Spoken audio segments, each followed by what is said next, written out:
Hi everybody, it's Tom from Vehicle Visionary. Today we're going to compare the 10th generation Accord to the all-new 11th generation. And we're going to start right here with the front ends from the A-pillar forward. You can definitely see the difference between the two, but you can also see some similarities. We're going to notice that from the A-pillar forward on the 23 model that the nose is a little bit more squared off, not maybe as much as you might have expected, but it is a difference. As far as the side fenders go, there's actually some similarities there compared to the two, not necessarily all the way, but kind of close. You're going to notice that the fender flare area right here is the same. It's flat on both, but you will also notice that the lower portion of the body lines are dramatically different on both. It actually starts on the front end right here and works its way all the way back. It's pretty consistent in its angle, while on the 2021 model that we have right here, it actually doesn't start until it gets into the area of the door, that lower door sill down there. It works its way up and even has a little bit of an indentation into the body. Gives it kind of some nice character lines, a little bit different from what we see here on the 23 model, comparing the two to one another. Now, the front ends definitely have some differences. You can see where the line of the hood goes to where it comes down here and meets where the headlight housing is. You don't actually have that on the 23. The hood line just goes all the way around. You do have a little bit of a line right here, but definitely a big difference where that is concerned. And then also on the lower portion of the front end, in this particular case, this is the EXL, by the way, and this is the Sport. So one trim level apart from one another, basically. But here's the differences. You have an active air curtain on the 23. That's what this is right here. That allows air to pass through the front end to improve gas mileage. You improve aerodynamics, you improve gas mileage. You also have this piece down here on the bottom. On the 21, obviously that was different, and obviously there are some changes anyway between the two trim levels, but not a big deal. Now, a big difference, the headlight housing. Notice the daytime running light, it runs right down here like this. Still have the turn signal indicator on the top and kind of that almost J-blade look with the headlights multiple throughout the housing.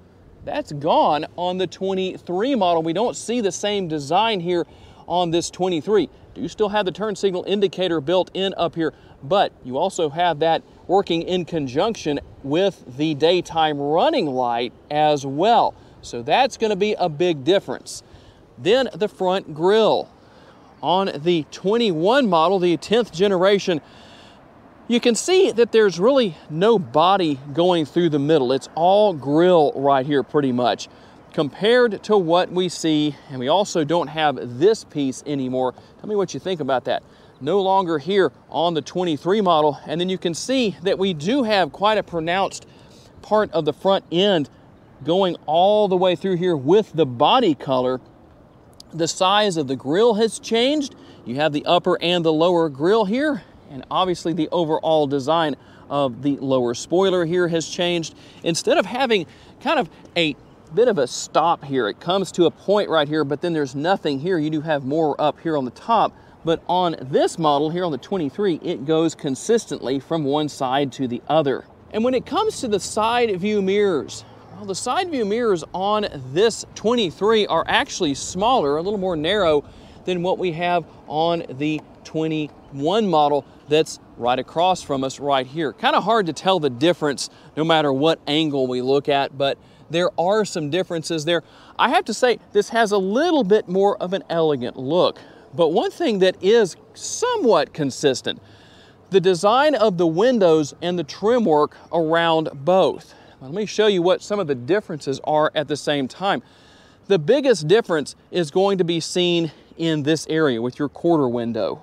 Notice how the trim comes up here and then the angle into the chrome right here, it's not quite the same. When we walk back over here across and take a look at what we have on this 23 model, kind of a big change in the lines. So this area right here comes back and then you just have the chrome strip, or really more of a brushed aluminum look. I guess you could call that chrome, but it does have a different angle and a different line.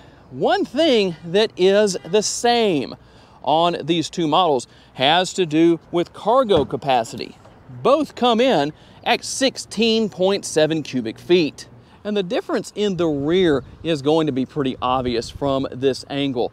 The back window is actually a little bit longer on the 21 model, the 10th generation, than what we have up there. So that looks like the trunk has kind of maybe made a little bit more space up here than what we have back here. At least that's the way it looks from here. I haven't measured the two to find out for sure.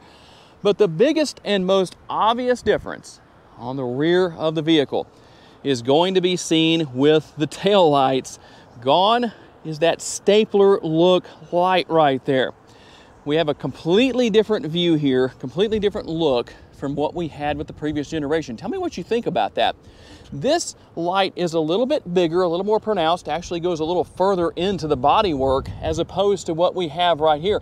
And obviously the overall design has changed as well. You can see that the blinker housing is totally different. It more matches what's on the front end now over here with this area. Just a different size, a different shape. Everything is different there. Tell me what you think about that down in the comments section. I'm always curious to know. And another big difference you're going to see is the absence of the exhaust outlets back here. Obviously that's cleaned up on the rear. You can still see the exhaust pipe kind of coming out just a little bit there, but it's not coming through the rear of the bumper anymore. And the marker lights have changed. That overall design is quite different as well. So let's take a look at the differences for the rear seating area. Starting with the doors, you can see the difference in the trim work. More of a squared off look here, even though you have a little bit of an accent line right here that kind of takes an angle. Here, it's a lot more pronounced. You can see the angle starting from the rear and working its way all the way up before it kind of levels itself out. Door bends, about the same, but one difference is going to be seen right here. There's a little bit more angle on the armrest right here. Not much, just a little bit, but it's kind of angled up just a tiny bit compared to what we saw before. Now, one thing that has not changed between the two, you're still going to activate and deactivate the child safety locks on the rear doors on each model. We'll take a quick look into the interior. With the 2021 model, we're going to have the same setup as what we'll have in the 2023. The single seat pocket. I never have understood why Honda doesn't put that on both, but you can see what we have here. A couple of USB ports right there. Again, differences in trim level will probably be somewhat obvious in this respect. You'll have the fold down armrest with the cup holders built in. And let me turn the camera around and show you, sitting straight up, I have that much headspace. Not a lot there, but there is some. So let's move over to the 23 model and see what the differences might be. You are still going to have that single seat pocket here. Now, different trim level, you're not going to have the air conditioning vents back here. You're also not going to have USB ports. But again, we're not really comparing apples to apples quite as much as we would if they were the same trim levels. So, what about headspace? Let's see here. Again, sitting straight up, I'm 5'10". It's about the same headroom as I had in the 21 model that we're comparing today. Also going to have pretty much the same setup here with the fold down armrest in both with the cup holders built in. But the biggest differences will be very obvious in the front seating area. Now, I know this isn't exactly an apples to apples comparison because, well, here's the driver's door, here's the passenger side door. But to show you the overall design and the differences here, well, there's not a ton in that respect. But again, it's kind of similar to what we saw on the back door. You have a little bit more of an angle right here than you do right here. And I know that doesn't necessarily mean much, but just so you can see what's there. As far as the trim work goes, you can see the angles that work their way here. And then on this particular model, again, gonna have that kind of upswept look working its way into kind of a flat area, and then it begins to slowly work its way back down again. So you can probably see the differences between the two. You close the door there, and we'll hop inside and take a look at what we have with this 2021 model, the 10th generation. What we're looking at here, I'm going to turn that down so we don't give you too much air and mess up the audio. But there will be some differences between the two as far as the instrument cluster goes, the steering wheel design, and most certainly the design of the infotainment screen. This screen has a little bit of an angle to it, which can produce a problem with glare from the sun.